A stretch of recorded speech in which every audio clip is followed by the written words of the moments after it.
Fitting দরকার, ভালো training দরকার এবং সর্বোপরি ভালো মেডিসিন দরকার। সবকিছু আপনাকে জেনে শুনে বুঝেই ধীরে সুস্থির আপনাকে আগাতে হবে। বাস্তবতাটা এরকমই।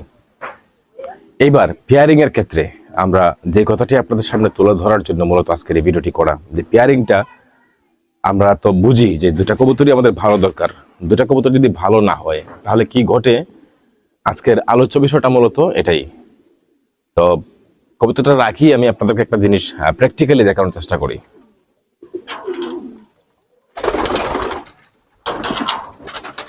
আপনারা দেখে থাকবেন একটা সহযোগিতার ক্ষেত্রে একজন আরেকজনকে সহযোগিতা করে, সহযোগিতার একটা হাত দরকার। আর সহযোগিতার হাতটা যদি মজবুত হয় তাহলে আপনি সহযোগিতাটা ভালো করে পাবেন। আর সহযোগিতার হাতটা যদি মজবুত না হয় তাহলে হাতটা ফুসকে যেতে পারে। এই ক্ষেত্রে রেসিং কবুতরের যে পেয়ারিং এর যে বন্ডিং